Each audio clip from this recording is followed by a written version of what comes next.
RDC Covid-19, 12 provinces touchées. Kinshasa, 5198 cas. Congo central, 270 cas. Haut-Katanga, 172 cas. Sud Kivu, 108 cas. Nord Kivu, 65 cas.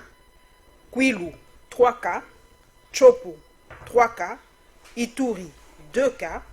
Équateur, 1 cas. Kwango, 1 cas. Olomami, 1 cas. Otuwele, 1 cas. Toujours dans la Covid-19 à Kinshasa, excusez-moi, Kinshasa, capitale de la République démocratique du Congo, 154 nouveaux cas confirmés, dont 124 à Kinshasa aujourd'hui. Donc, nous avons 20 dans le Haut-Katanga, les nouveaux cas, 20 dans le Haut-Katanga, 9 au Nord Kivu, 1 dans le Haut-Touélé, cumul des cas donc, est de 5826 d'ailleurs, dont 5825 cas confirmés et 1 cas probable. Au total, il y a eu 130 décès et 841 personnes guéries. Merci donc à toi, Stani Boujakera. D'actualité.cd. Aujourd'hui, mesdames et messieurs, nous sommes très heureux de recevoir un membre du FCC, en la personne de Dieudonné Mwenze, voilà, merci. Voilà le mal du direct, Dieudonné Mwenze. Et avec lui, mesdames et messieurs, c'est la formule consacrée. Nous allons décortiquer le temps fort de l'actualité de cette semaine, marqué, comme vous le savez, par le procès de 100 jours. Cette semaine, le verdict est tombé, vous le savez très bien. Nous allons l'analyser tout à l'heure. Nous allons parler aussi, mesdames et messieurs, de la CENI. Vous savez que les élections, ça s'approche. D'ailleurs, je vais poser la question à Dieudonné Mwenze, où nous en sommes avec les municipales, les élections locales. Est-ce que c'est passé dans les oubliettes, où nous devons attendre 2023 pour les prochaines élections? Ça s'approche, on est déjà vers la mi-2020. Donc 2023, ce n'est plus très loin. Très heureuse d'être avec vous, Dieudonné Mwenze. Merci madame, bonsoir et merci pour l'invitation. On dit qu'on ne fête pas quand ça brûle chez les voisins. Donc le voisin c'est cache. Tout naturellement. Voilà. Quelle est votre impression aujourd'hui? Est-ce que vraiment tout go, cette coalition avec l'arrestation ou la condamnation de Vital Kamerhe, votre coalition FCC Cash va perdurer? Madame, je dois vous assurer que la coalition FCC Cash n'est pas concernée par les feuilletons Vital Kamerhe. Nous sommes confiants en cette coalition, puisque nous pensons que c'est par là que passe le salut pour cette République. Et nous pensons chez nous, au FCC, que ce qui se passe, c'est pratiquement un problème de justice. Tout simplement. Un problème de justice, mais qui concerne effectivement notre partenaire important, le partenaire politique, le CACH, puisque Vital Kamerhe, dont vous parlez, il est membre important du CACH. Donc le CACH qui est en coalition avec nous, et lorsque ça brûle au CACH, nous sommes par moments inquiets, mais très attentifs, sans pour autant faire beaucoup trop de commentaires, mais nous observons de plus près et nous suivons ça de plus près, comme vous l'avez dit. C'est une maison, une case du voisin qui brûle. Dieudonné Mwenze, vous suivez ça de plus près, une question de curiosité. C'est vrai que déjà à l'époque, le président honoraire ne parlait pas beaucoup. D'ailleurs, Mende l'avait qualifié de taiseux, il ne parle pas beaucoup. Mais par curiosité, cette population m'a dit de vous poser cette question, certains de mes followers. Quelle est la position de Kabila dans cette histoire? Qu'est-ce qu'il dit? Vous êtes proche de lui, de VK. Il en parle? Est-ce qu'il a une position où il dit mot, il pipe mot? Non, il n'a pas de position. Il ne peut pas avoir de position. Comme tout Congolais, d'abord, il observe comme tout le monde, mais comme responsable important de notre plateforme politique FCC, il est attentif, comme je venais de vous le dire, pour savoir qu'est-ce qui se passe réellement. Mais il s'agit de la justice, il faut laisser la justice agir. Vital Kamerhe était très proche de Joseph Kabila, il a été son directeur de cabinet à l'époque, et d'ailleurs on le surnommait le faiseur de roi. Est-ce que Kabila n'est pas un tout petit peu touché par cette condamnation? Vous n'avez pas directeur de cabinet de Joseph Kabila? Non, de campagne, merci. Voilà, merci c'est bien pour la précision. Merci pour la précision. Il fut directeur de campagne de Joseph Kabila, certes, et même un proche, très proche de l'ancien président de la République, Joseph Kabila, un secrétaire général honoraire de son parti, dont il a été l'initiateur. Donc, comme tel, je crois qu'il doit suivre ce procès avec beaucoup plus d'attention, mais sans pour autant émettre un vœu particulier. Puisque vous savez, la justice, elle est ce qu'elle est. Et nous devons soutenir cette justice nationale.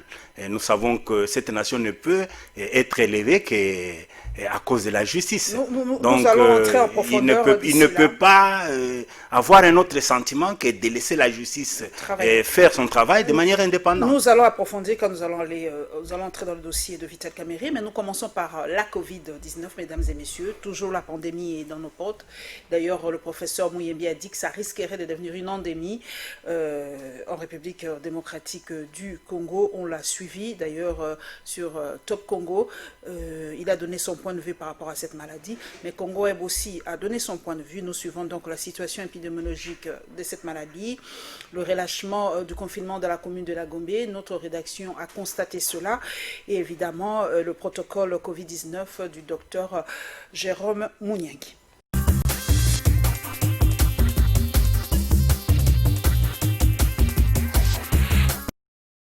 Les cas confirmés de la maladie à coronavirus en République démocratique du Congo semblent désormais boursés. Pour ce dimanche 14 juin, le comité multisectoriel de la riposte a indiqué que 59 nouveaux cas ont été confirmés positifs, dont 51 à Kinshasa, 6 au Congo central et 2 à la Chopo. Depuis le début de la pandémie déclarée le 10 mars dernier, le cumul des cas est de 4837, dont 4836 cas confirmés et un cas probable. Le bulletin de la COVID-19 affirme également qu'il y a 5 nouveaux décès des cas confirmés. Au total, il y a eu 112 décès, dont 111 cas confirmés et un cas probable. 13 nouvelles personnes sont sorties guéries, ce qui porte le total des guéris à 613. 3197 patients sont en bonne évolution et 314 cas suspects détectés après investigation. Les 11 provinces touchées de la RDC sont Kinshasa avec 4346 cas, Congo central 246, Sud Kivu 108, Nord Kivu 54, Chopo 3, Ituri 2, Kwilu 2, Kwango 1, Olomami 1 et un cas à l'Équateur. Les 10 zones de santé les plus touchées de la ville-province de Kinshasa jusqu'à ce jour sont limitées avec 470 cas, Gombe 418, Kokolo 398, Binzaozone 339, Lemba 282, Binza Météo 274, Kassavubu 152, Kintambo 128, Lingwala 117 et enfin 103 cas à Bandalungwa. Après l'approbation de son protocole à intégrer l'arsenal médical de la lutte contre la maladie à coronavirus, le docteur Jérôme Mouniangui est admis à procéder à des essais cliniques sur le patient atteint de Covid-19 interné à l'hôpital de Makala. Décision du Comité national d'éthique de la santé qui lui en a donné les quitus. Les soucis de Jérôme Mouniangui étant de prévenir les pandémies et bien d'autres épidémies. Notre souci est que les solutions ne soient pas toujours des solutions qui sont importées, que les solutions restent congolaises. Une épidémie, une pandémie se prépare. On ne va pas seulement attendre en pleine crise, commencer à prendre maintenant des mesures comme ça. Il faut se préparer. Et quels sont maintenant les outils que nous avons demain ou après-demain si nous avons une nouvelle crise? C'est maintenant qu'il faut le préparer. D'où le protocole congolais, purement congolais, développé par des Congolais, doivent être beaucoup plus encouragés que les protocoles qui viennent de l'extérieur du pays. Tout en se méfiant des critiques de ses détracteurs, Dr Jérôme Mouniangui plaide pour une génération de relèves. Nous nous battons pour qu'il y ait cette relève scientifique. Il y a des gens qui ont déjà fait beaucoup de temps, les gens qui ont déjà prouvé aussi de quoi est-ce qu'ils sont capables. Ils ont déjà géré plusieurs épidémies. Mais aujourd'hui, il y a la relève. Dans tout le pays du monde, on ne compte que sur la relève. La relève doit être préparée maintenant et félicitations au chef de l'État qui l'a compris. Venu à Kinshasa pour appuyer l'équipe de riposte contre la Covid-19, le docteur Jérôme Mouniangui est enfin autorisé à procéder à des essais cliniques dans un délai allant du 15 juin 2020 au 14 juin 2021. Nous sommes sur l'avenue des Huileries, plus précisément sur les tronçons situés entre Itaga et Mont-des-Arts. À cet endroit se trouve la barrière pour accéder dans la commune de la Gombe. Bien que Gombe reste confiné, ces images montrent le contraire. Une foule de personnes a inondé ces lieux et la distanciation sociale n'est pas respectée. Les agents de l'ordre assurent la sécurité tout en sensibilisant la population à porter des masques avant de barrer la route aux personnes qui n'ont pas de badge laissés passer. Pourquoi donc ces désagréments? Certains passants affirment qu'il y a eu des informations dissimulées dans les réseaux sociaux parlant du déconfinement de la dite commune dès ce lundi 15 juin. Dans les réseaux sociaux, on nous a promis que le lundi aujourd'hui, on va déconfiner. Je suis pêcheur, donc c'est à Oshiti de Gombe. J'ai fait beaucoup de temps à la maison. Ça ne va pas, moi je ne travaille pas encore. C'est pour cela que je suis venu ici pour travailler. Cette situation a constitué un véritable casse-tête pour les autres, comme l'explique cet avocat qui a une carte d'accès, mais il est empêché de passer les barrières. Apparemment, ils changent d'attitude chaque jour. La semaine passée, j'étais là, j'étais passé normalement. Aujourd'hui encore, j'ai affaire à de nouvelles personnes qui m'interdisent d'y accéder. C'est pas normal. D'où cet appel de la population au gouvernement congolais pour déconfiner la commune de la Gombe. Je demande aux autorités de veiller sur les mesures qu'ils ont prises. C'est-à-dire quoi? De faciliter certaines personnes pour exercer leur travail. Et comme il y a des audiences qui passent à la télé, nous avons l'obligation d'assister nos clients. Nous sommes déjà payés pour ça. Mais voilà, j'ai déjà bouffé l'argent, mais je n'arrive pas à exercer mon travail. Jusque-là, aucune communication officielle n'a été faite à ces sujets. Seul, le commissaire provincial de la police a annoncé pour mardi ou mercredi la tenue d'une réunion devant décider du déconfinement.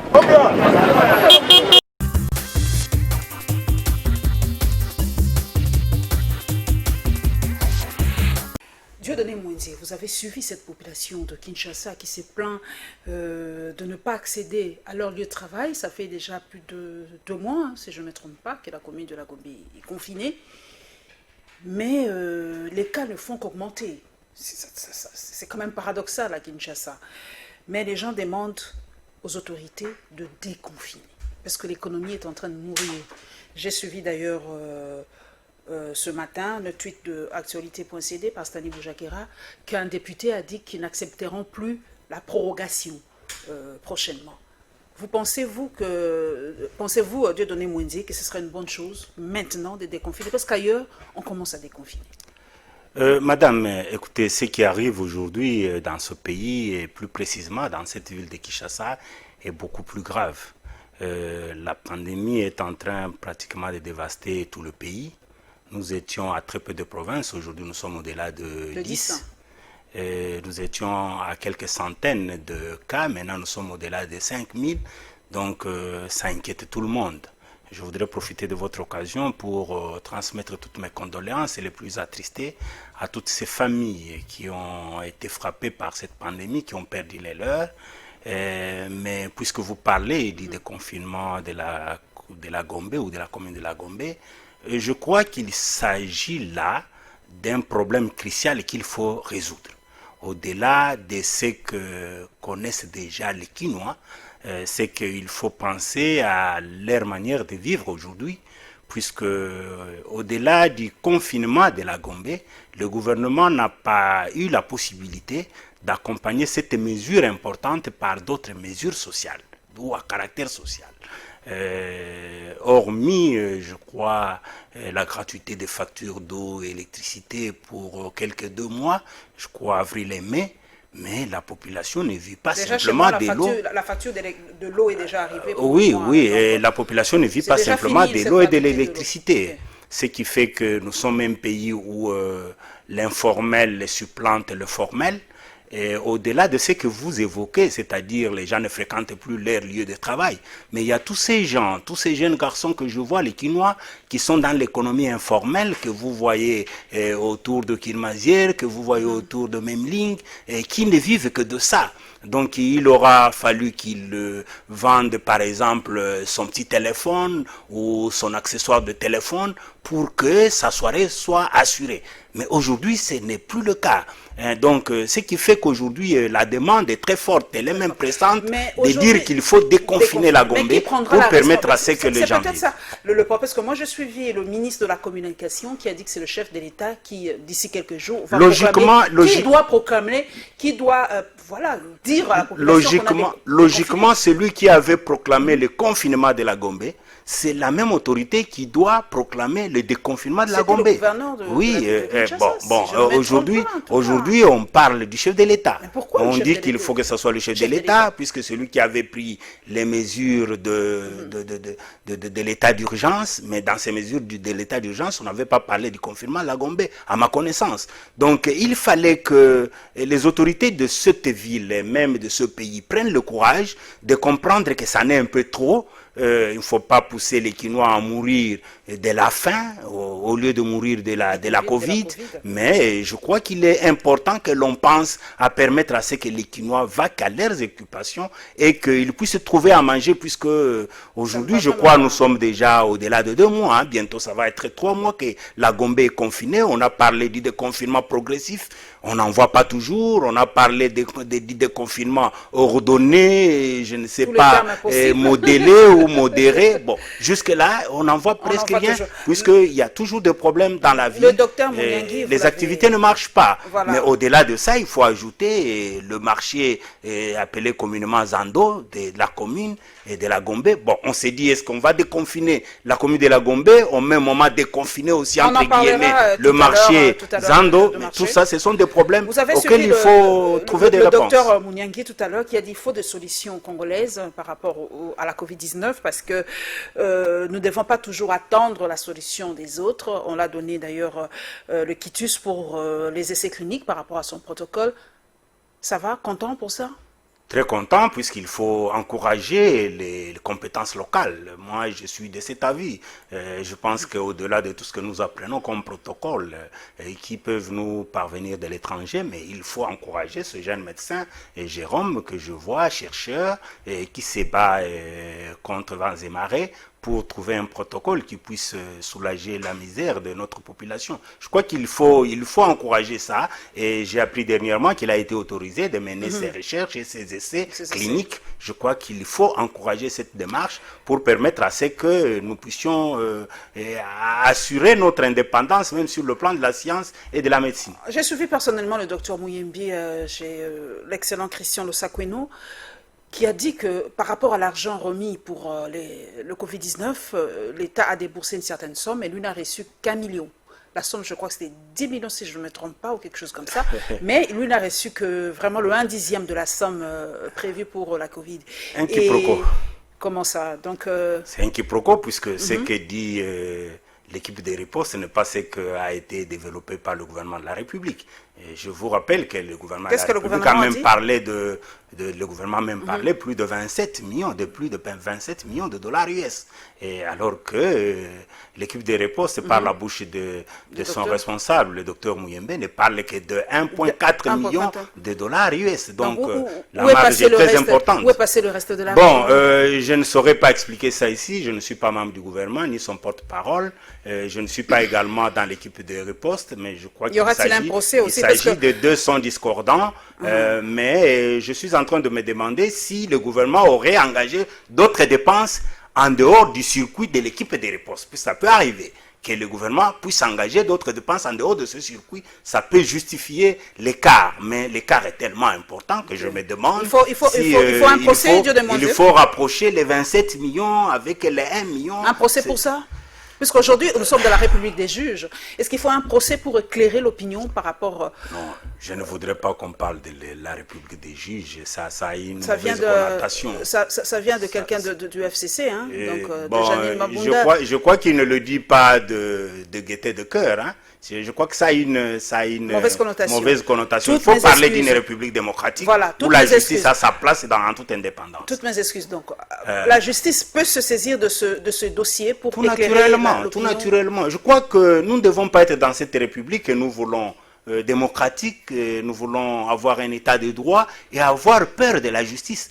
Sous d'autres cieux, lorsqu'il y a des soupçons qui pèsent sur une institution ou sur une personnalité, les gens courent vers la justice, soit pour être inculpés, soit pour se disculper. C'est important. Et je crois que nous devons apprendre toute cette pratique qui est pratiquement, je voudrais dire, une pratique qui permet à ce que les Congolais se sentent à l'aise lorsqu'ils affrontent la justice et que la justice qui élève la nation puisse dire cette justice en toute indépendance et donner tort à celui qui mérite tort et donner raison à celui qui mérite raison. Nous entrons d'ailleurs... C'est ce qui est important et on ne peut pas avoir peur. Si la justice peut se saisir de ce dossier des fonds alloués à la lutte contre la Covid, cette différence de 27 millions US à 1,4 million US, d'ailleurs c'est plus de 27 millions, je crois que les Congolais seront à l'aise puisqu'il s'agit quand même de l'argent des contribuables congolais. Nous allons d'ailleurs directement à la prison centrale de Makala. Vous le savez, le verdict est tombé. Le verdict est très très très sévère. 20 ans de réclusion pour Vital Kamerhe et son compère, permettez l'expression, M. Djamel. Et évidemment, nous avons tendu notre micro à cette population qui nous suit à chaque fois et nous avons recueilli leurs avis.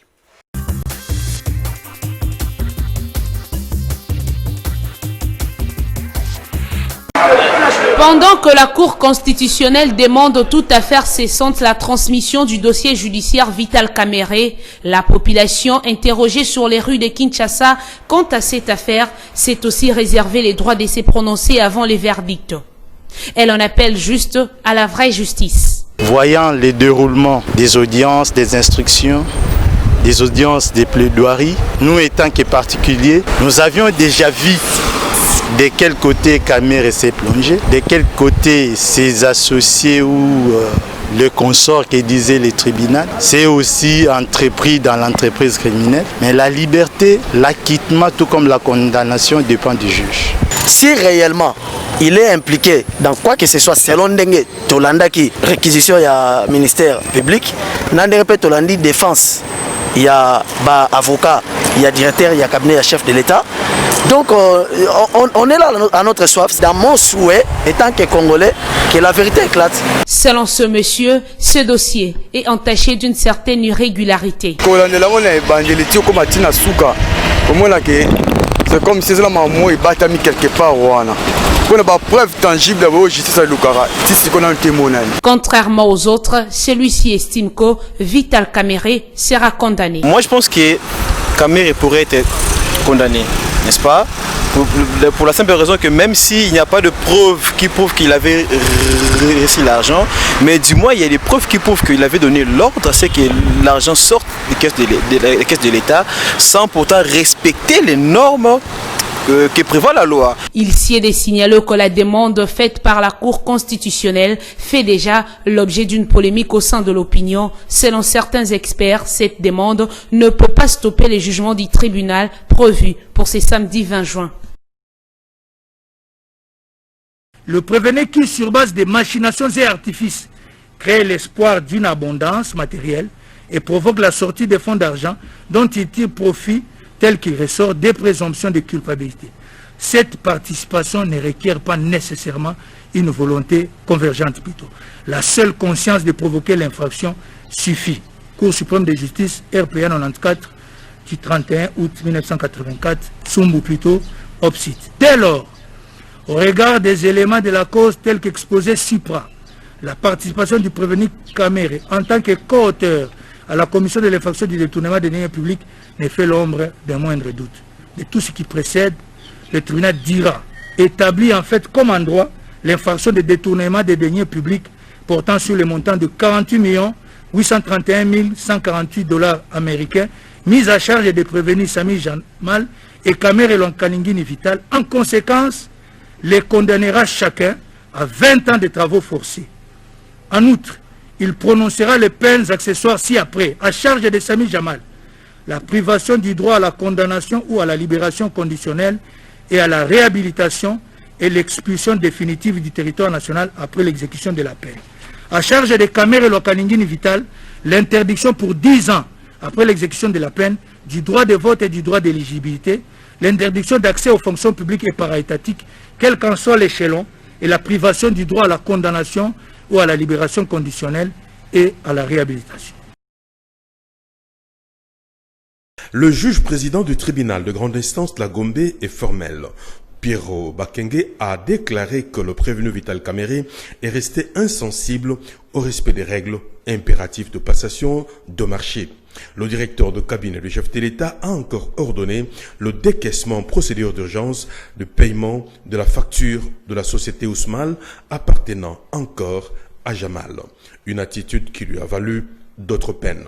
Au vu des dispositions légales et jurisprudentielles sus évoquées, tous les éléments constitutifs de l'infraction de détournement des deniers publics sont établis en fait et en droit à charge des prévenus Sami Jamal et Kamere Lokaningini Vital. En conséquence, le tribunal les condamnera chacun à 10 ans de travaux forcés ainsi qu'aux peines accessoires ci-après. À charge de Sami Jamal, la privation du droit à la condamnation ou à la libération conditionnelle et à la réhabilitation ainsi que l'expulsion définitive du territoire national après l'exécution de la peine.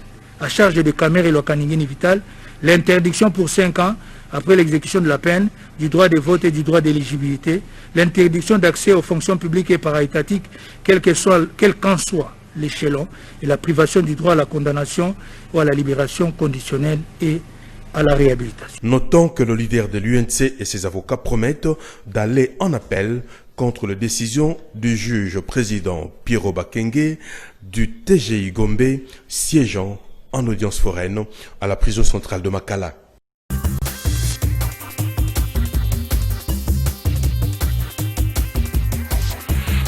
Dieudonné Mwenze, vous avez suivi ce verdict, 20 ans de travaux forcés, mais une certaine opinion pense, d'ailleurs j'ai mes followers qui me suivent sur les réseaux sociaux, que Vital Kamerhe n'est qu'une victime expiatoire. Donc on a voulu le prendre comme, je sais pas comme modèle, comme exemple, voilà, pour que les autres ne suivent pas. Mais les gens disent que la justice doit encore fouiller. J'ai quelques cas ici, et surtout on dit que ce sont les membres du FCC qui sont protégés. Je prends par exemple le cas d'Albert Youma, le cas de Gopas et l'affaire Bukangalonzo par exemple. Les gens disent que, comme Kamerhe n'est pas du FCC, on l'a livré, on l'a sacrifié. Je suis cette opinion. Mais les gens du FCC sont protégés. J'ai quelqu'un du FCC avec moi.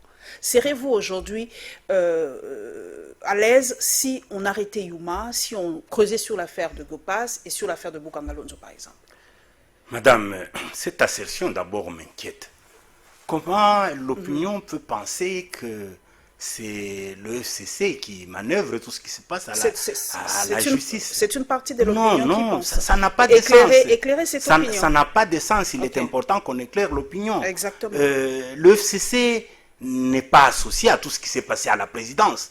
Vous savez que ce procès est en relation avec le programme d'urgence de 100 jours du chef de l'État. Et ce programme a été essentiellement piloté à la présidence de la République. Visitez la présidence de la République. Vous ne trouverez aucune personnalité membre du FCC pour dire peut-être que c'est au travers de celui-là qu'on aurait fait des manœuvres pour que Vital soit inculpé. Non, nous n'avons pas été là. Ça, c'est de un.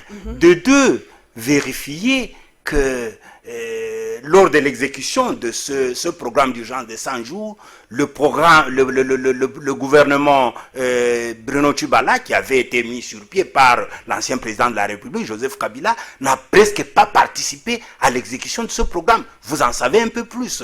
Et en plus de cela, lorsque nous parlons du pouvoir judiciaire, mais vous pensez que le FCC peut exercer une certaine pression sur ce pouvoir judiciaire? Je ne pense pas. Vous l'avez fait pendant 18 ans. Non. Il ne faut pas parler du passé, parlons du présent, puisque c'est magistrat qui agissent aujourd'hui. Non, s'il vous plaît, c'est important. Pourquoi voulez-vous gommer le passé? Le passé doit nous permettre... Mais vous m'avez posé la question sur le présent. Je crois qu'il faut qu'on parle d'abord du présent. Exactement. Parce que vous m'avez dit que ce qui se passe à Makala actuellement, dans le feuilleton Kamerhe, c'est l'affaire du FCC. Non, j'ai pas dit ça, j'ai dit... Non, vous dites que c'est une opinion. C'est une opinion. C'est pour cela que je voudrais... Serez-vous à l'aise si aujourd'hui... Je vais revenir sur votre question, mais je voudrais éclairer d'abord l'opinion pour dire que ça ne regarde en rien le FCC par le fait que Les magistrats qui agissent aujourd'hui sont les magistrats qui ont été mis en place dernièrement par l'ordonnance du chef de l'État, Félix Antoine Tshisekedi. Donc qui n'a rien à faire avec les ordonnances de l'ancien président de la République. Donc il n'y a rien qui puisse associer le FCC par rapport à ces feuilletons.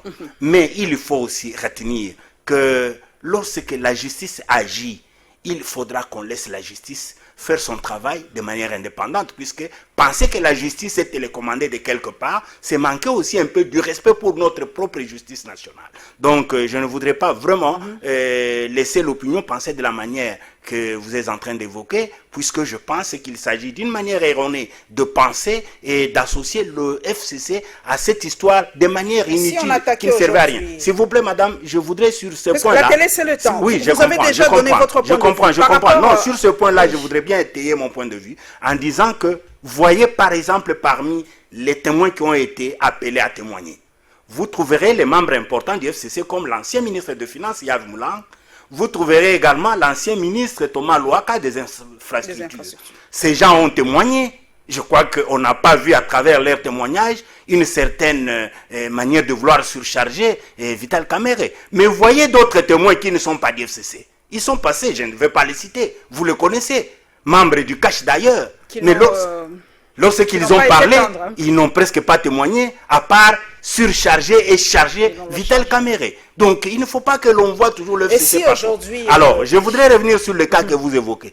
Je voudrais que la justice soit réellement indépendante, que la justice fasse son travail de manière correcte. Le cas que vous évoquez de la GECAMIN, nous avons vu des correspondances. Nous avions compris comment ces 200 millions dont on parle ont été expliqués de la part des dirigeants de la GECAMIN et même de la Roi Banque qui a été concernée par l'affaire. Nous sommes suffisamment édifiés et la justice également avait déjà déclenché une procédure pour instruire cette affaire. Aujourd'hui, si la justice trouve que l'affaire nécessite qu'elle soit approfondie et que l'on puisse, qu'elle soit approfondie puisque la justice avait déjà commencé et que l'on puisse inculper X, Y, ça c'est à la justice, il faut laisser. Mais si la justice aussi pense qu'il faut classer l'affaire sans suite après toute cette instruction qui a été faite dans l'affaire, je crois qu'il ne faut pas que l'on pense simplement que puisque Yuma est du FCC, il faut nécessairement qu'il soit impliqué ou inculpé. Je crois que ça c'est aussi de la justice. L'affaire de Bukangalonzo, je crois que c'est aussi une affaire beaucoup plus facile, puisque comme vous savez, Bukangalonzo était une entreprise publique de l'État. Donc aujourd'hui, il y a eu des gestionnaires de ces projets, mais si l'État, la justice trouve qu'il faut encore fouiner davantage pour voir comment ça fonctionnait, qui ont été responsables, nous au FCC, on n'empêche pas la justice, on ne peut pas empêcher la justice. Donc il en est de même pour les autres cas que vous évoquez. Donc nous pensons qu'il faut laisser la justice faire réellement son travail, mais sans pour autant demander à l'opinion de se réjouir puisqu'il s'agit des cas précis qui concernent les membres du FCC. Ça serait simplement de l'injustice. 20 ans de travaux forcés, Dieudonné Mwenzi, c'est pas trop sévère. Bon, je sais pas, je sais que la justice doit être... la loi est dure, mais c'est la loi, mais... c'est pas humaniser un peu aussi cette justice. Prenons par exemple, je vous en prie, nous réfléchissons en tant qu'humains aussi. Monsieur Samibo, en fait, on l'appelle ainsi, Monsieur Samibo, a presque déjà 80 ans. Vous le condamnez... 82. Voilà, vous le condamnez à 20 ans. Donc c'est... À 102, il peut sortir. Serait-il encore vivant?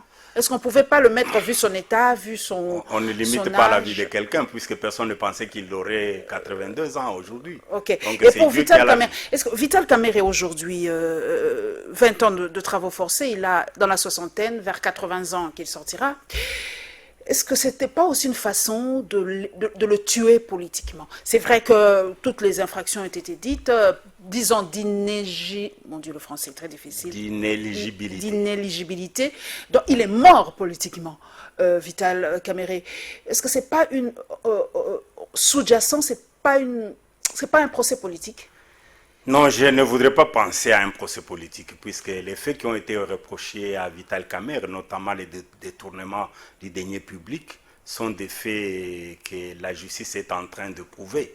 Je ne voudrais pas moi prouver ça, mais tel que nous avons suivi le procès avec les 5 audiences publiques, nous sommes rendus compte que la justice prétendait être suffisamment éclairée et que le jugement a été rendu selon le code pénal Congolais. Et je crois que les peines n'ont pas été inventées. Les Ce sont retombées, les peines qui sont prévues par le Code pénal de notre République. Donc, il est vrai que c'est un peu sévère lorsque l'on parle de 20 ans.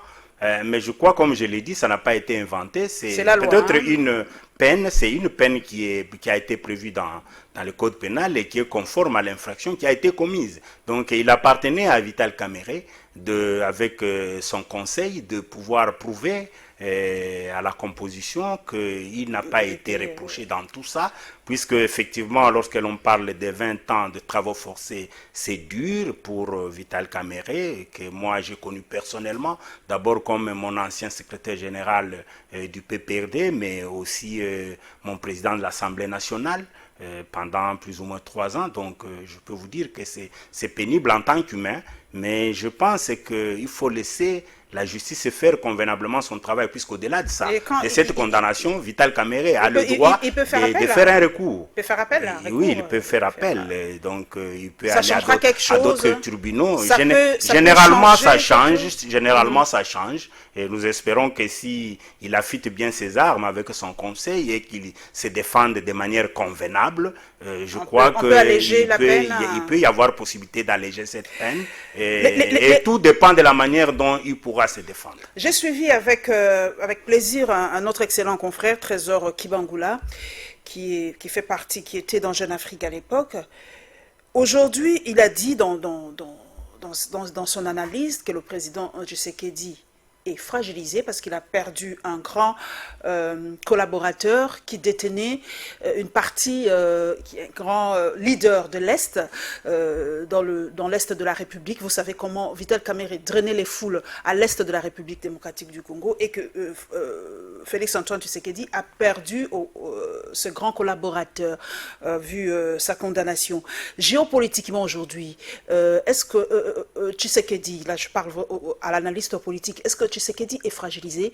Est-ce que Tshisekedi peut perdre l'Est de la République avec cette arrestation ou cette condamnation? Non, moi je ne voudrais pas faire cette analyse, madame. Je voudrais que l'opinion comprenne que l'intérêt général de la République démocratique du Congo est au-delà, au-dessus de l'intérêt partisan de tout individu, soit-il chef de l'État. Aujourd'hui, qui est celui qui gagne dans ce procès? Je crois que si la justice est administrée de manière convenable, mais juste, équitable, c'est la République démocratique du Congo qui gagne. Est-ce que pouvons-nous demander à la République démocratique du Congo de ne pas gagner, puisque nous tenons à ce qu'un individu gagne, président de la République soit-il? Non, je crois qu'il est important que l'on comprenne que la République démocratique du Congo, c'est lui le responsable, ou c'est elle le responsable de ces deniers publics dont on parle. Et s'il y a eu des tournements au niveau de ces deniers publics, c'est la République démocratique du Congo qui a été préjudiciée. Et la justice fait de sorte que la République démocratique rentre dans ses droits. Et si tout est fait dans le sens de réhabiliter la République démocratique du Congo dans ses droits, moi je ne vois pas pourquoi on peut penser que Félix Tshisekedi a perdu. Mais de toutes les façons, pour revenir à ce que vous avez dit, je ne pense pas aussi que tous les gens de l'Est soient derrière un seul individu. Puisqu'il est vrai qu'à l'Est, là-bas, il n'y a pas simplement Vital Kamerhe comme seul leader. Vous avez aussi d'autres leaders qui peuvent remplir comme on peut le dire. Il y a certaines... ce procès, Dieudonné Muenze a démontré à la face du monde le dérèglement dans le fonctionnement de la présidence de la République. Beaucoup ont dit, on a vu les dysfonctionnements, voilà le terme, le dysfonctionnement des services de la présidence de la République. Vous partagez cet avis en quelques mots? Oui, madame, je peux vous dire sincèrement que ce procès a été plus pédagogique d'ailleurs que juridique tel que nous pensons, dans ce sens que ce qui s'est passé aujourd'hui apporte une leçon importante à tout Congolais.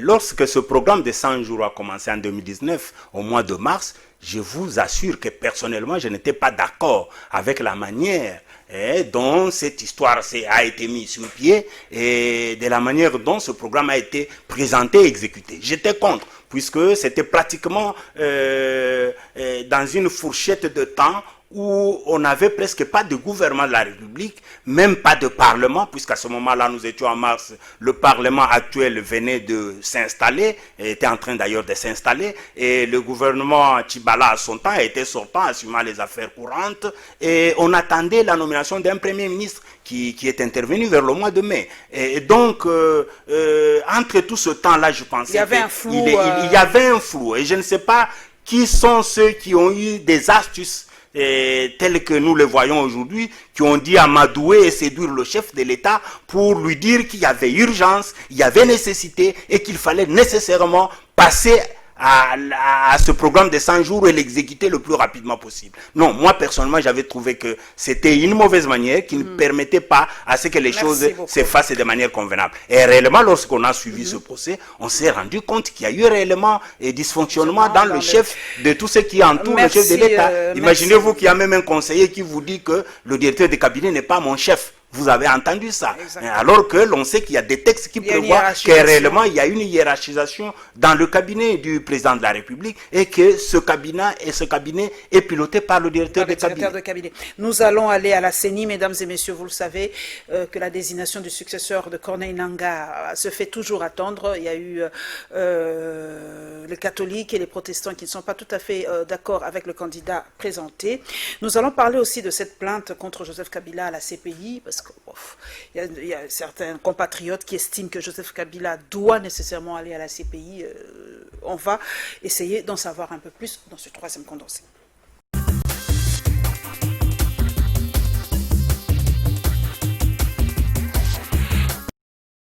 À travers une lettre datée du 17 juin 2020 et signée par 17 autres experts et organisations de la société civile, le partenariat canadien pour la justice internationale demande au bureau du procureur de la Cour pénale internationale d'examiner laborieusement le rôle et la responsabilité de Joseph Kabila et de son régime. Ces avocats évoquent les atrocités incluant de meurtres, de détentions arbitraires, de la torture, de violences sexuelles et de disparitions forcées. Selon le PJCI, l'impunité persistante de ces crimes a contribué à un climat de peur et à une escalade alarmante de la violence en République démocratique du Congo sur fond de rumeurs selon lesquelles Joseph Kabila envisagerait de revenir au pouvoir. C'est dans ce cadre que ce groupe d'avocats invite la Cour pénale internationale à agir sans délai afin d'honorer son engagement de lutter contre l'impunité. Les divergences entre les confessions religieuses sur le choix du candidat commun président de la Commission électorale indépendante nationale ont poussé le serial présidentiel à prendre en main la délicate question. Des sources recoupées Ouragan-FM.cd apprend que le chef de 6 confessions religieuses principaux soutien de Ronsard Malonda aurait été convoqué à la présidence. En haut lieu, il n'est plus question de laisser à une composante la direction de la centrale électorale, ni au camp Kabila, ni aux confessions religieuses. Un forcing pour un candidat de l'obédience, Fachi, a déjà commencé. Pour rappel, de très fortes pressions ont été exercées sur les 6 églises qui ont soutenu la candidature de Ronsard Malonda, alerte un tweet du Tri Hebdo Africa News. Dans le schéma de Profachi, un nouveau candidat doit émerger et celui-là devrait avoir le soutien de toutes les confessions religieuses. Ainsi, les négociations sont engagées malgré les refus du bloc ayant soutenu Malonda. Le nom de José Kadima est aussi cité. L'expert électoral a le profil de la compétence nécessaire qu'il faut pour succéder à Corneille Nangaa. D'autres parlent de Sylvain Loumou, une autre tête pesante en matière électorale. De son côté, le FCC n'est pas prêt à se laisser piétiner, attention, de percuter le mur. L'arbitre demeure toujours l'Assemblée nationale qui doit investir au finish les nouveaux animateurs de la CENI. Pour sa part, la MOCA provient de rejeter toute CENI inféodée à un camp politique. Les laïcs catholiques, eux aussi, ont déjà sonné l'alerte. Ils vont se faire entendre à haute voix si jamais les dérives du passé persistent. Soulignons que le challenge est difficile et le processus est parsemé d'embûches pour la succession de Corneille Nangaa. À noter que l'enjeu de la présidentielle 2023 se prépare dès maintenant.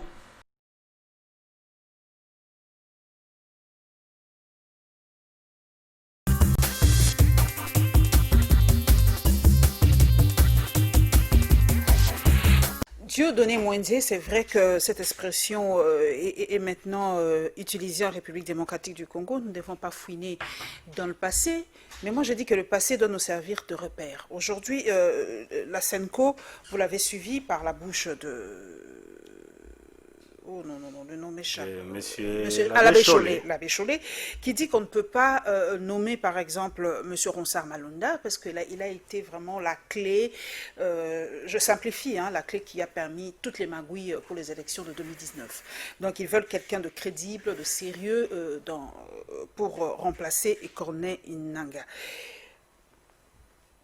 Dieudonné Mwenze. Aujourd'hui, nous voyons les élections pour 2023. Déjà, les enjeux sont là. Parce que les municipales et les locales, je crois qu'on ne les tiendra même pas. Pour vous, quel doit être le critérium de celui qui doit succéder à Corneille Nangaa? Un expert, un prélat, un pasteur, on ne sait pas trop. Qui doit être à la tête de la CENI?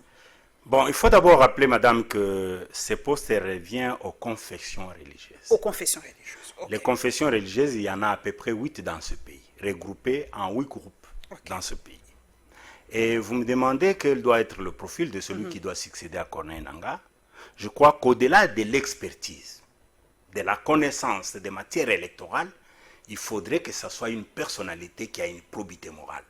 Puisque ce qui a manqué dans ce pays et depuis 2006 d'ailleurs, c'est que c'est la probité morale qui a manqué à beaucoup de gens. Puisque tous ceux qui se sont succédés ont prétendu avoir de la matière et de l'expertise dans le domaine électoral.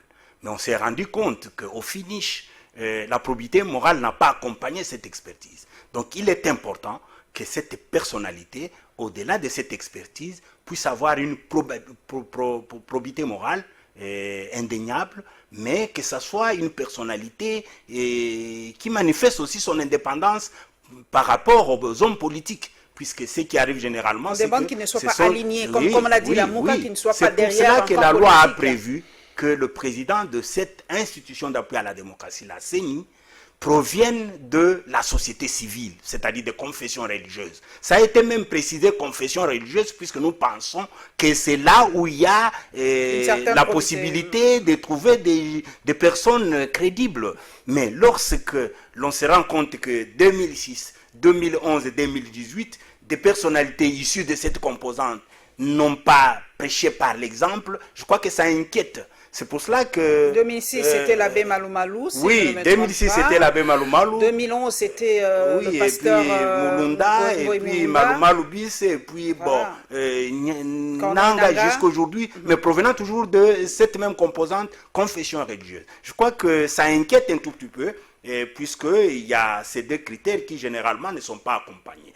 Et moi, je voudrais que le comprennent, puisque vous évoquez la déclaration de M. Abbé Cholet, que ce qui se passe dans la désignation du remplaçant de Nangaa inquiète beaucoup de personnes, puisque nous pensions, nous personnellement comme politiques, que les confessions religieuses étaient constituées de personnalités désintéressées de la politique.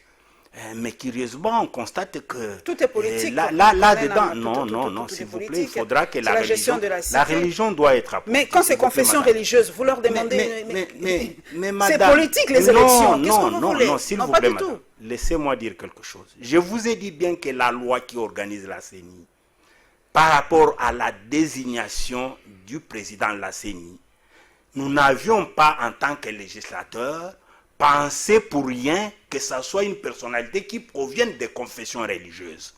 Puisque nous avions compris à son temps qu'il ne fallait pas qu'une telle institution d'appui à la démocratie, très sensible telle que nous le connaissons, soit pilotée par des hommes politiques. Et lorsque nous disons qu'il faut que ce soit les confessions religieuses et non les hommes politiques, c'est puisque nous pensons que les confessions religieuses sont apolitiques. Je crois que lorsque les confessions religieuses commencent à faire de la politique, je me demande où est-ce que nous sommes. Moi, personnellement, je suis chrétien et je pense qu'on ne peut pas faire de la politique dans une confession religieuse. Et lorsque nous voyons la désignation du président Malou Malou en 2006, du président Malou Malou également, je crois, en 2011, en 2011, Ngoï Moulunda, et puis après remplacé encore par Malou Malou Bis, et puis en 2018, un peu avant 2018, par Corneille Nangaa, nous nous demandons si vraiment ces confessions religieuses jouent convenablement leur rôle, puisque toutes ces désignations ont été entachées de beaucoup de disputes. Au-delà de la politisation dont nous parlons, de confessions religieuses, on nous a fait même entendre qu'il y a eu de la corruption. l'intégrité de l'homme chrétien. Doit-on prendre Lorsque des l'on experts, parle, un croyant, on parle de la corruption, je crois que ça inquiète. Vous avez suivi à l'Assemblée nationale, on veut revoir cette loi. Beaucoup disent qu'on ne peut pas mettre un vin nouveau dans des huîtres anciennes, qu'on doit revoir toute la loi qui sous-basse la CENI aujourd'hui. Oui, nous sommes d'accord même au FCC que l'on passe à la révision de la loi électorale. Nous sommes d'accord, puisqu'il y a beaucoup de choses qui ne s'adaptent plus à nos réalités sociopolitiques. Ça, il faut avouer. Mais je ne pense pas que l'on puisse revenir à la volonté de la désignation d'un président de la CENI par les hommes politiques. Je crois que ça va arrêter avec les Nous sommes en train d'atterrir. Vous avez suivi ce groupe de compatriotes au sein du PJCI qui demande que la CPI se saisisse du président honoraire parce qu'ils disent que la CPI doit vraiment fouiner le rôle et la responsabilité de Joseph Kabila par rapport au massacre, par rapport à beaucoup de choses qui se sont passées sous son règne. Mais on sait très bien aussi que le président Joseph Kabila est protégé en quelque sorte par peut-être un arrangement politique ici en République démocratique du Congo. Alors on se pose la question, vous qui êtes du FCC, si aujourd'hui la CPI arrivait à avoir Joseph Kabila, permettez l'expression, ce ne sera pas le déclin du FCC. Parce qu'on dit que si on coupe la tête, donc l'autorité morale, le FCC va, comme un château de cartes, s'effondrer. Non, madame, nous sommes sereins. D'abord, je dois fixer l'opinion qu'il n'existe aucune plainte à la CPI contre Joseph Kabila. Aucune? Aucune plainte, je vous le dis sincèrement. Il n'existe aucune plainte qui a été formulée contre l'ancien président de la République, Joseph Kabila, qui est notre autorité morale au niveau du FCC. Ça, c'est de un. Mais ce que vous évoquez, nous suivons l'élément, nous l'avons tous suivi dans les médias, c'est qu'il y a eu une lettre qui a été écrite par un groupe des ONG canadiennes qui pensent, c'est membres de ce qu'on a appelé PCJI, qui pensent que c'est le partenariat canadien pour la justice internationale, qui pensent qu'il faudra que la CPI puisse enquêter sur les atrocités qui ont été commises en République démocratique du Congo. Et au-delà de ça, on pense... Vous dites? Ce regroupement a-t-il tort de demander cela? Oui, non, c'est ce que j'ai dit. C'est-à-dire, ce n'est pas une plainte en principe. Il faut dire que ce n'est pas une plainte, c'est une lettre qui a été écrite au procureur général de la CPI. Peut déclencher une enquête. Oui, à tout moment, mais la CPI ne déclenche pas comme ça dans le vide une enquête. Il faut qu'il y ait une plainte déposée en bonne et due forme. Et pour la CPI dont nous sommes membres en tant que République démocratique du Congo, il faut que le gouvernement de la République porte plainte. La CPI ne prend pas comme ça les plaintes en l'air ou sur base d'une lettre qui serait écrite par Dieudonné Mouenzé et Madame Paulette pour dire, bon, il faudra qu'on vienne prendre tel monsieur puisqu'il y a eu des atrocités commises par lui. Non, ce qu'il faut, c'est qu'il s'agit, nous avons d'ailleurs des cas à travers le pays. Lorsqu'il y a eu le cas de la République centrafricaine, il y a eu des plaintes déposées en bonne et due forme par la partie civile, les personnes qui ont été lésées, mais également par le gouvernement de la République. Mais lorsque chez nous, il n'y a aucune plainte, ni des personnes qui ont été lésées, ni de ce qu'on peut appeler partie civile, puisque étant préjudicié, ou du gouvernement congolais, ce qui a été fait pour amuser la galerie. Sinon, tout le monde se permettrait d'écrire un courrier à la CPI pour dire, j'apprends qu'aux États-Unis d'Amérique, on a tué George Floyd et qu'il faut nécessairement que l'on amène Trump à la CPI puisqu'il y a eu des crimes contre l'humanité ou quoi que ce soit. Non, ça doit être fait de manière pédagogique et de manière convenable, respectant les règles de l'art. Peut-il revenir en 2023 parce qu'il y a déjà des soupçons, comme on l'a dit. C'est d'ailleurs ça, le président madame. De vouloir revenir en 2023. C'est d'ailleurs ça, madame, qui attire tous ces curieux, ces gens manipulés comme des ONG canadiennes, qui pensent qu'il faut empêcher Joseph Kabila à revenir en 2023. Cette question n'est pas encore à l'ordre du jour. Je crois que c'est trop anticipé. Aujourd'hui, nous sommes dans une coalition avec le cas chez nous du FCC et nous pensons qu'il faut réussir ce quinquennat et que parler aujourd'hui de la candidature du président de la République, que ce soit Joseph Kabila ou quelqu'un d'autre en 2023, c'est trop prématuré. Mais ce qui est vrai, c'est qu'avant d'arriver en 2023, le FCC va pouvoir dévoiler son candidat et ça sera une candidature qui répond aux aspirations du peuple congolais et je crois que le moment venu, nous le ferons. Nous allons aller à l'Unikin, mesdames et messieurs, à la colline inspirée où les professeurs se sont levés, ils se sont plaints, les professeurs, ils ont demandé aussi le réajustement de leur salaire. Pourquoi un député national toucherait, disons, par exemple, 5 000 $ et pas les professeurs. Donc, eux qui enseignent et qui donnent la connaissance, en tout cas, ne se sentent pas valorisés en République démocratique du Congo. Et évidemment, les professeurs, nous restons toujours là-bas, ont réagi par rapport à l'opération Kin Bopeto.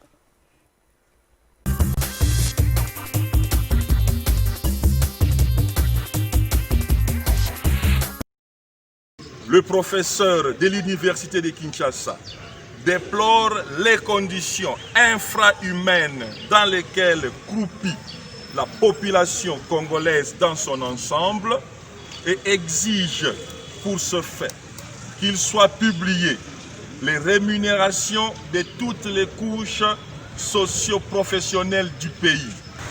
Les professeurs de l'université de Kinshasa demandent au gouvernement de prendre en charge les soins médicaux, le logement, le transport, la situation familiale des professeurs et de leurs collaborateurs et de cesser de retenir l'hyper sur une rémunération insignifiante et difficilement acquise.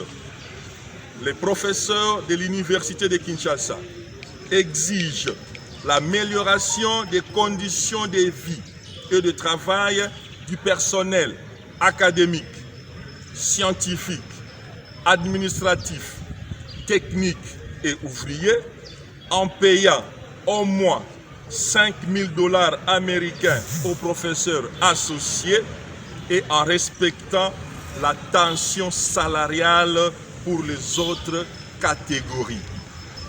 Les professeurs de l'université de Kinshasa exigent illico la mécanisation des nouveaux docteurs à thèse, chefs de travaux, assistants et autres personnels. Fatigués par les discours démagogiques et fort du constat qu'il y a dans ces pays une catégorie qui a tout à gagner et une autre qui a tout à perdre, les professeurs de l'UNIKIN conditionnent toute reprise des activités par la satisfaction des revendications antérieures et actuelles si haut énumérées.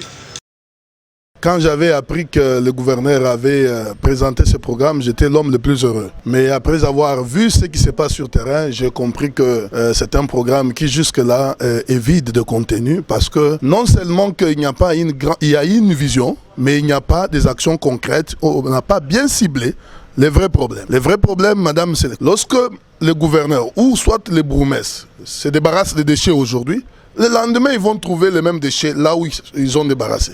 Ça veut dire quelque part, il se pose un problème d'éducation à l'environnement de la part des Congolais. Nous, Congolais, nous nous évertuons encore jusqu'au jour d'aujourd'hui à vivre mieux à côté des déchets. Alors que beaucoup de pays ont fait un effort de se débarrasser, de vivre dans des milieux sains. Deuxième chose, c'est pour demander également au gouverneur de la ville de Kinshasa de pouvoir savoir que le secteur des déchets, c'est un secteur porteur de beaucoup de millions de dollars. Contrairement à des petites sommes qu'on donne au bourgmestre et consorts, les déchets eux-mêmes peuvent produire beaucoup de millions de dollars. Alors comment produisent-ils des dollars? Parce que nous avons proposé dans notre étude en disant que chaque ménage peut payer 3 000 francs le mois. Comme nous avons au plus 1200 ménages à Kinshasa, lorsque vous prémultipliez avec 3 000 et 1200, vous avez au-delà de 3 milliards de francs congolais le mois. Alors que le moyen manque. Mais il se posera un problème de la gestion, la bonne gouvernance de ces fonds. C'est comme ça que nous proposons la mise en place d'une structure partenariat public-privé afin de bien gérer ces fonds. Vous imaginez même maintenant, là, quand on transporte les déchets, on les prend, par exemple, chez moi à Kassavoubou, pour les amener à Kinkole, le long de la route, les déchets tombent. Ça veut dire, on veut une chose et son contraire au même moment. Alors, c'est pourquoi je dis que les gouverneurs devraient s'adresser beaucoup plus aux scientifiques. Nous sommes là, disposés pour aider la nation. Mais si on a besoin de nous, on mettra nos efforts pour que ces projets-là, qui est un projet phare, puissent revivre encore, surtout que ça a été lancé par le chef de l'État.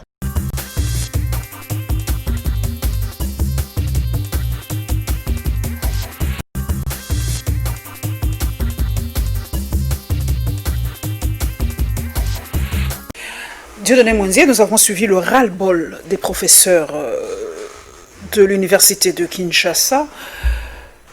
Ils exigent, je répète leurs mots, qu'en tout cas, qu'on revoie un peu leur rémunération, que le professeur touche au moins 5 000 $, qu'en tout cas, qu'ils exigent aussi que soit rendu public, en tout cas, la rémunération de toutes les personnes, donc de toutes les couches de la population, du président, huissier, qu'on sache s'il touche combien, et qu'il y ait aussi vraiment une tension salariale assez abordable. Vous avez été député, Dieudonné Mwenze. Et aujourd'hui, être député devient le paradis, ça devient le nirvana pour beaucoup de Congolais aujourd'hui qui tueront père et mère pour être député, vu toutes les facilités qu'ont les députés aujourd'hui. C'est la classe bénie, c'est la classe privilégiée aujourd'hui en République démocratique du Congo. Est-ce que vous comprenez le ras-le-bol de ces... Moi, je les appelle des savants, de ceux qui nous donnent cette connaissance, qui font de vous des députés aujourd'hui. Madame... je crois que vous avez chuté par où je comprends le problème est venu.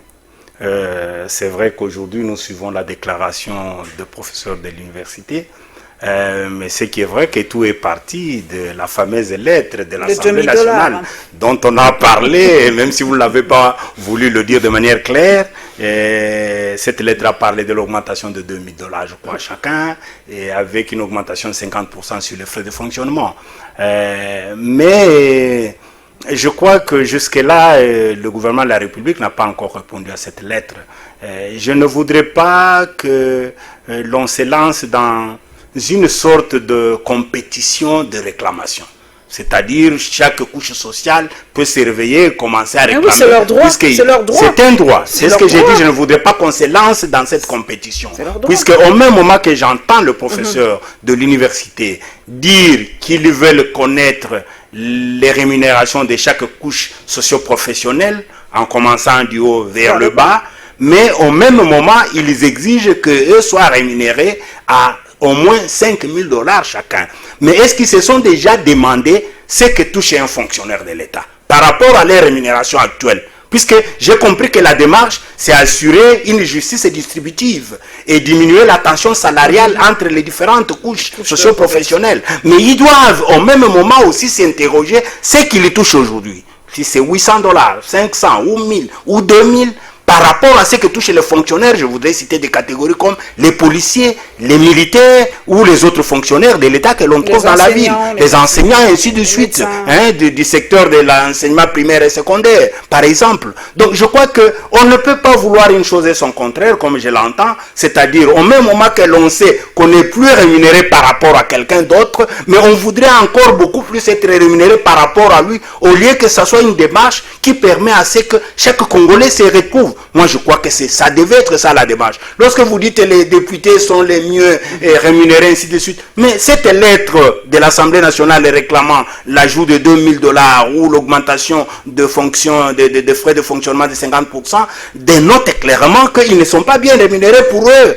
Ils ne sont pas bien rémunérés. C'est ce que j'ai dit, il ne faut pas qu'on se lance dans cette compétition lorsque l'on connaît les moyens de la République. Je crois que la démarche de professeur dans sa première partie est une démarche tout à fait légale, c'est-à-dire de demander d'abord que l'on puisse communiquer la rémunération de tout un chacun œuvrant dans ce secteur-là, que l'on sache comment cette justice distributive est assurée puisque c'est reconnu par la loi et que l'on sache comment ça peut se faire. Quant à l'IPR, je suis tout à fait d'accord, même si l'on sait qu'il s'agit d'un impôt qui est reconnu par la Constitution et établi par la loi de 15%, mais ça ne peut être frappé que sur une rémunération tout à fait consistante. Lorsque la rémunération est rien, je crois que les 15% vient davantage appauvrir le travailleur. Donc je suis dans la démarche de comprendre que il ne faudra pas que tout le monde se lance à réclamer. Sinon, demain, ça sera le policier qui va réclamer, le militaire va réclamer, le fonctionnaire de l'État va réclamer, l'enseignant de l'enseignement primaire et secondaire va réclamer, et finalement, nous serons Mais où? vous avez suivi quand même... Moi, à ma connaissance, je peux vous le dire, je ne me cache pas, à ma connaissance, le professeur d'université est déjà plus rémunéré par rapport à un policier, par exemple. Il est plus rémunéré par rapport à un enseignant de Vous avez quand même suivi le député Sessanga qui voulait, c'est qu'on baisse un peu le niveau de je suis d'accord avec la baisse des trains de vie des institutions. Je suis tout à fait d'accord. Vous n'avez pas évoqué le cas, par exemple, de certaines institutions budgétivores pour rien, comme le CNSA, qui aujourd'hui pratiquement n'a plus sa place dans l'architecture institutionnelle de notre pays. Je crois qu'il faut faire avec les moyens. Il y a même des gens qui disent qu'on doit dissoudre le Sénat. Vous partagez cet avis que le Sénat ne sert absolument... Non, si c'est par là que le salut de la République peut passer, je suis tout à fait d'accord. Puisque si on peut avoir... Si c'est par là que le salut de la République peut passer, je suis tout à fait d'accord. Mais ne commencez pas simplement par le Sénat qui représente des provinces. Il faut commencer par les institutions provinciales. Est-ce qu'aujourd'hui nos assemblées provinciales sont encore viables et sont encore nécessaires? Ils sont d'ailleurs impayés. C'est ce que j'ai dit. Est-ce que nos institutions provinciales comme les exécutifs provinciaux, avec autant de ministres et 10 ministres, avec tout ce que l'on appelle comme secrétaires, ceux-là qui ont pratiquement rang de ministres, est-ce que c'est encore important aujourd'hui? Je crois qu'il faut repenser toute cette philosophie pour savoir est-ce qu'aujourd'hui, avec nos moyens actuellement, nous sommes en mesure d'avoir toute cette charge des institutions pour que les choses puissent marcher convenablement. Le train de vie de la présidence, on doit aussi... Non, il faut revoir tout ça. Vous avez suivi, je crois, le rapport de l'OGDEP, vous avez suivi tout le rapport de toutes ces autres institutions habilitées à contrôler, et ils vous disent que déjà après les 4 mois, la présidente de la République est au-delà de 80% de consommation de son budget. Si déjà après 4 mois, vous êtes au plus de 80% la consommation du budget, toutes choses restant égales par ailleurs, dans un comportement asymptotique, vous comprenez qu'au 31 décembre, vous serez au-delà de 250%. Mais c'est vrai aujourd'hui. De consommation de budget, ce n'est pas normal. On sait aujourd'hui combien la présidence ou les assemblées nationales ou autres institutions dépensent par mois, mais les gens nous reprochent toujours, mais sous Kabila, on ne le savait pas, sous Kabila c'est un blackout par rapport à ces dépenses. Vous qui êtes du FCC, pourquoi on n'en parlait pas sous Kabila, dépenser combien par mois, par an? On n'en parlait jamais sous Kabila. Non, il y avait aussi des dépenses sous Kabila. Oui. Il y avait également des collaborateurs sous Kabila. Est-ce mais il ne faisait pas des dépassements autant? S'il vous plaît. Est-ce qu'on peut dire aujourd'hui que le personnel, je parle des collaborateurs du président de la République ancien, Joseph Kabila, était au même nombre que ce que nous avons aujourd'hui? Puisque vous avez plus de 100 collaborateurs comme conseillers, déjà rang de conseillers à la présidente de la République. Est-ce que sous Kabila, il y en avait? Je ne pense pas. Donc, c'est ce qui fait que les dépassements peut-être probables qui pouvaient avoir lieu pendant la période de Joseph Kabila pouvaient peut-être passer inaperçus par rapport à ce dont nous parlons aujourd'hui. Je vous donne l'exemple de ce que nous avons appris dans la consommation budgétaire de l'année, de l'exercice. Ayant 12 mois, vous avez le budget comme un paramètre important de la gestion et de la gouvernance dans un pays. Mais déjà après 4 mois, vous avez une consommation d'environ 80%, voire même plus. On a parlé même de 82%. Donc vous comprenez qu'il y a une légèreté, il y a un dépassement qui étonne plusieurs personnes que ça puisse faire aujourd'hui des tollés dans l'opinion, que les gens comprennent qu'autrefois, ce n'était pas ce que nous vivons aujourd'hui. Et là, ce n'est pas également la manœuvre du FCC. Ne dites pas un jour que ça sera la manœuvre du FCC. Non, ce sont des faits que les gens voient. Et je crois que tout dépend de l'entourage de l'actuel chef de l'État. Il faut toujours faire un effort pour se faire entourer convenablement, avoir un fonctionnement harmonieux au sein de l'institution président de la République, qui est l'institution la plus haute, et que tout se passe normalement, de manière à ce qu'au même moment on dirige la République, On ne dirige pas la République pour soi-même, mais on dirige la République pour tous les peuples congolais. Mais au même moment, on est attentif à des paramètres importants, à des indices importants qui doivent servir pour qu'une gouvernance soit modèle et soit exemplaire. Donc, par rapport à l'opération Kinbopeto, vous avez suivi ce compatriote qui a dit qu'on doit gérer ça d'une façon scientifique, parce que les poubelles ou les déchets, de toutes les façons, c'est aussi une source de rémunération. Même en Occident, nous voyons comment on recycle, le recyclage et tout ça, mais chez nous, les déchets deviennent vraiment une casse-tête incroyable. Madame, lorsque j'ai réfléchi à ce que je vois dans la ville, une ville peuplée comme celle de Kinshasa, avec environ 12 millions d'habitants, une ville qui a été prévue pour quelques millions simplement d'habitants, aujourd'hui, nous sommes à plus de 12 millions. Je crois que ça inquiète. Et les conditions de salubrité sont telles que Kinshasa est sale. Ce qu'on a appelé Kin la belle, aujourd'hui c'est vraiment la Kin la poubelle comme on le dit. Et je crois que jusque-là, il n'y a pas eu un exécutif ou une autorité avertie pour avoir une politique appropriée dans les domaines environnementaux et surtout de la gestion des déchets publics et même des conditions de salubrité des Kinois. On se rappelle rappellera de la guéguerre Matata et Kimbuta à l'époque. Par exemple. Donc il faut que l'Union européenne puisse nous secourir pour que nos villes, nos rues et nos avenues soient propres. Je crois que c'est aussi un peu une recolonisation qui ne dit pas son mot, même si à un certain moment nous disons que nous sommes souverains. Je crois qu'il faut aujourd'hui que ceux qui dirigent la ville essentiellement, de manière particulière et même en général, ceux qui dirigent le pays, pensent à la gestion de ces déchets publics. Comme vous l'avez dit, il y a des méthodes de recycler. Ça peut être même une source de revenus des Congolais, comme ça peut être aussi des ressources pour le trésor public. Je crois qu'il faut que l'on pense à ça et que l'on sache que c'est une voie pour se faire des ressources, mais lorsque l'on ne pense pas, on ne réfléchit pas de manière convenable pour voir par quels moyens il faut agir pour que l'on ait la possibilité de se trouver de l'argent pour un budget maigre comme celui du Congo, on va passer tout le temps à se plaindre, mais à vivre dans l'insalubrité avec toute possibilité de créer des pandémies et de mourir un jour, ce qui n'est pas possible. Nous restons toujours dans les domaines social, socio-économique. Nous savons, le président a demandé à ce que l'Assemblée nationale proroge encore l'état d'urgence qui a été accepté une fois de plus. Et la population se plaint, se demande vraiment quand est-ce qu'on va déconfiner, quand est-ce que ça peut redevenir normal. Parce encore une énième prorogation. Parce que sous d'autres cieux, ils disent carrément qu'on doit vivre avec la Covid, qu'on doit faire avec, sinon on meurt, sinon l'économie s'effondre. Ce qui se passe sous d'autres cieux.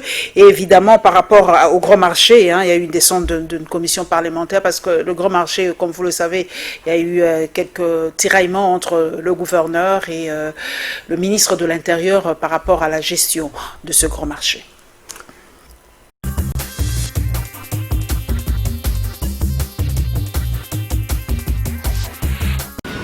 Il faut des remèdes, alors des grands, pour la situation qui prévaut au marché Zando, centre d'intérêt de plusieurs ménages, privés de toute activité il y a de cela 3 mois, à cause notamment des menaces de la pandémie. En savoir plus sur les dernières manifestations ayant causé mort d'hommes sur ces sites, mais également enquêter sur les contrats qui lient la ville de Kinshasa à la société Safricom.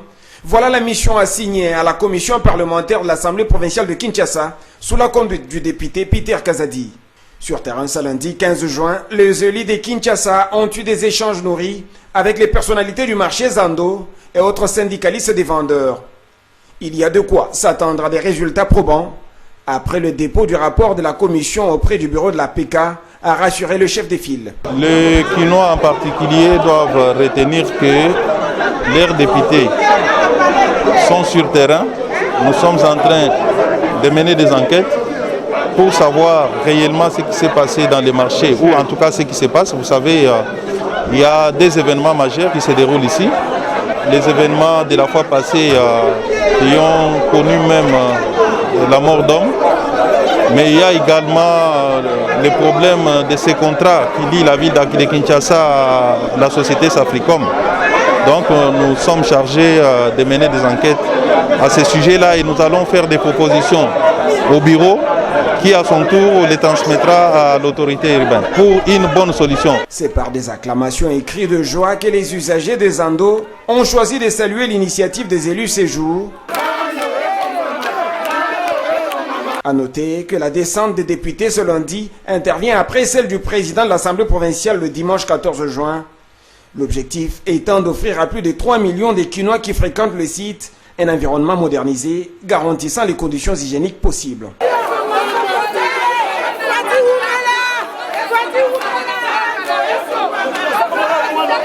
Nous habitons pratiquement les mêmes endroits. Vous voyez combien il y a la tristesse parmi nos parents, nos amis, nos frères. C'est chaque jour qu'il y a de mauvaises nouvelles.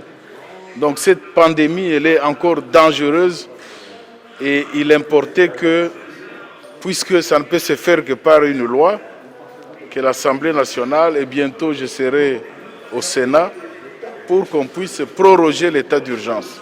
Ce qui permet de restreindre les libertés publiques des citoyens. Je pense que dans les prochains jours, on pourra arriver à déconfiner Gombe. Parce qu'il ne faut pas confondre l'état d'urgence et les mesures. Les mesures peuvent être sectorielles, c'est-à-dire elles peuvent être différentes d'une province à une autre. Mais l'état d'urgence, c'est un cadre juridique. Parce que les mesures qu'on prend, elles doivent être conçues dans un cadre juridique donné.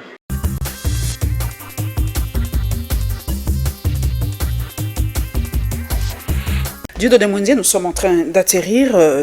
Une question quand même qu'une internaute m'a dit de vous poser. Est-ce que le gouverneur ou la gestion de Maison de façon générale, le gouverneur de Kinshasa dépend du ministre de l'Intérieur? Madame, je crois qu'il y a une certaine dépendance, c'est vrai, puisqu'il est au niveau provincial. Mais il faut aussi retenir que, tel que le pouvoir est organisé en République démocratique du Congo, les provinces sont des entités autonomes et qui ont une personnalité juridique une forte distincte. Décentralisation. Oui, la forte décentralisation. Donc, ils ont la possibilité d'assumer leur libre administration au niveau de la province, que nécessairement, il ne faut pas que le gouvernement central puisse le ministre de l'Intérieur a interféré dans la gestion quotidienne de la ville de Kinshasa. Je pense que pour ce qui concerne les Zando, nous ne pouvons pas dire qu'il s'agit des marchés du gouvernement central. Il s'agit des marchés du gouvernement provincial et qu'il faut laisser le gouvernement provincial s'assumer. Et ça a toujours été ainsi. Mais si et lorsqu'il y a, s'il vous plaît, lorsqu'il y a des directives qu'il faut pouvoir donner ou des orientations pour permettre à ce que la gestion au niveau de la province, je parle de la ville-province de Kinshasa, il faudra qu'au niveau du gouvernement central, que ça puisse se passer de manière convenable. Pas par des lettres telles que nous avons appris, où l'on décide carrément au lieu de donner des orientations. Et vous avez constaté que la réaction ne se fait pas attendre du côté de l'exécutif provincial. Manque de respect, manque de courtoisie. Oui, il y a eu des réactions, c'est vrai, qui n'ont pas été de manière convenable tolérées, mais je crois que chaque action appelle toujours une réaction. Il était indiqué que le gouvernement national, central, par le canal du ministre de l'Intérieur, puisse approcher l'exécutif provincial pour essayer d'échanger. Nous avons suivi comment ça peut les se passer. réactions du ministre sur Twitter. C'est pour ça que les gens se demandaient la question, doit-il écrire à son, pas collaborateur, mais quand même oui, c'est ce que nous disons, sur Twitter, parce que nous avons suivi ses propos sur Twitter. C'est ce que nous disons, c'est-à-dire de la manière dont ça s'est déroulé, ça n'a pas permis à ce qu'il puisse y avoir collaboration entre l'exécutif provincial et l'exécutif national, puisqu'il y a eu des correspondances qui n'ont pas été heureuses, et de l'autre côté, la réaction ne s'est fait pas attendre. Et d'ailleurs, rappelez-vous qu'il y a eu mort d'homme dans cette ville à cause de ce marché, simplement puisqu'il y a des gens qui se sont réveillés le matin et qui se sont dit, nous en tenons à la lettre du ministre de l'Intérieur, le ministre national, et lorsque l'exécutif provincial dit niet, vous ne pouvez pas obtempérer à cette lettre, il y a eu mort d'homme. Et le rôle, mais les marchés à Kinshasa, on se rend compte même en République démocratique du Congo que plusieurs marchés sont donnés, ou ce sont les Libanais, permettez, il faut être clair, qui acquièrent ces marchés-là. Mais si il n'y a pas de Congolais, la question que l'on se pose, pourquoi nous n'aidons pas nos propres hommes d'affaires ou les Congolais par rapport à, je ne sais pas, au marché? Parce que moi j'ai suivi, j'ai vu d'ailleurs le gouverneur sur Twitter, parce que je le suis sur Twitter, qu'il y a un Libanais qui est très connu, Abed Achour, qui réhabilite un tronçon dans le grand marché. Donc, il n'y a pas de Congolais capables de faire ce travail? Madame, de ces deux choses, il n'y a que l'une. Soit qu'il y a la mauvaise foi de nos dirigeants par rapport à leurs frères congolais pour attribuer ce marché aux expatriés, soit qu'il y a un aveu d'incompétence de nous Congolais à pouvoir assumer nos responsabilités. Il n'y a pas de commission, il y a aussi une affaire de commission, non? C'est ce que j'ai dit, il peut y avoir mauvaise foi, ce qui fait ça peut être subordonné par des commissions.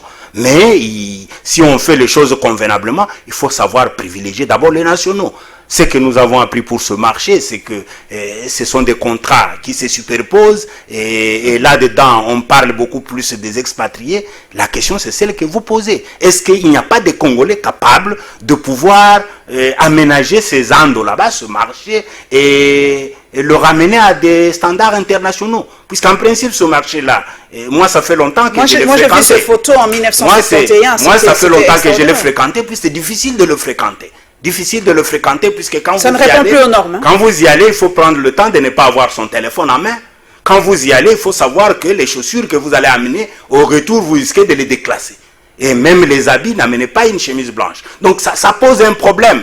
Donc il faut quand même que le Congo soit ce Congo de référence. C'est-à-dire le Congo qui fait beau vivre, où les choses se passent selon les normes internationales. Pourquoi on ne peut pas avoir un marché où vous, madame, vous pouvez aller demain matin avec vos enfants, vous parquez, vous faites le tour du marché, vous faites votre shopping comme on le dit généralement, et vous rentrez calmement avec vos enfants, vous montez dans un véhicule, vous rentrez. Localiser ce marché où ça pouvait même être possible, puisqu'aujourd'hui, ce marché est pratiquement dans la ville. Et chevauchant la ville et la commune de Kinshasa. Mais c'est pratiquement dans la population, puisqu'il y a ceux qui sont dans les avenues comme Itaga ou quoi, qui se plaignent, et Rwakadingi, qui se disent qu'ils ne peuvent plus accéder chez eux avec des véhicules. Puisque devant leur maison, il y a carrément des étalages de vendeurs. Nous allons terminer. Je crois que ce sont des choses qu'il faut examiner de manière convenable, froidement, et trouver des solutions idoines pour que les Congolais vivent. Nous allons terminer par cette énième approbation de notre état d'urgence. Pour vous, on doit continuer, parce que la Covid est là, le chef de l'État protège la population par rapport à... Mais les députés ont dit qu'ils en ont assez. Comme garant de la nation, madame, il doit continuer à protéger la population. Si les raisons qui ont fait que nous puissions avoir cet état d'urgence sanitaire sont encore là présentes, je ne vois pas pourquoi il faut lever. Mais le problème, c'est lequel nous sommes pratiquement au énième renouvellement de cet état d'urgence au niveau de l'Assemblée nationale. C'est pas au niveau du Sénat, au niveau du Parlement en général. Le problème, c'est que ça pèse un peu trop dans la communauté, puisque nous avons vu sous d'autres cieux, on a déconfiné.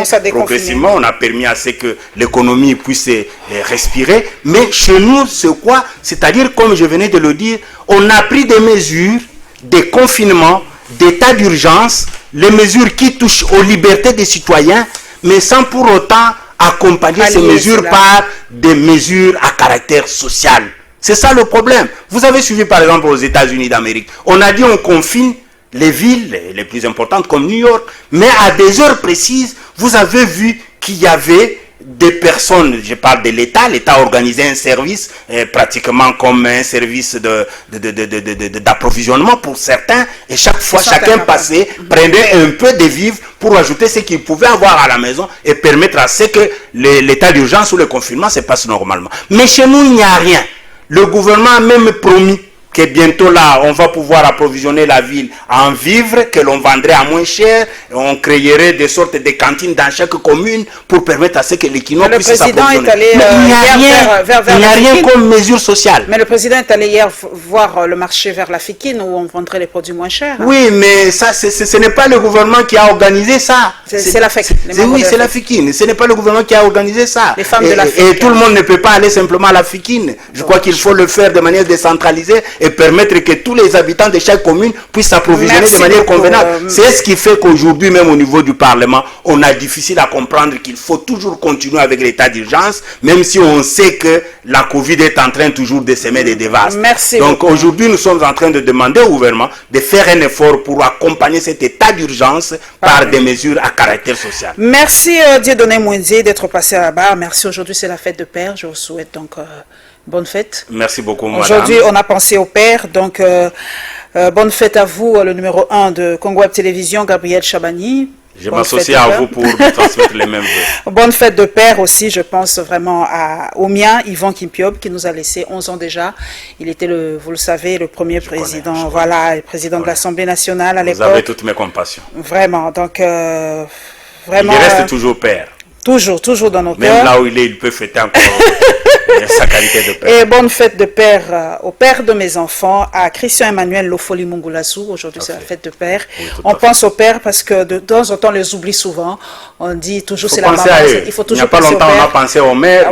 Il faut penser au Père. Bon, donc, merci aussi à celle qui m'a habillée aujourd'hui, Fanny Mandina. Merci à toi pour cette belle tenue. Comme on dit, nous soutenons la production locale. Tofulana, comme on dit.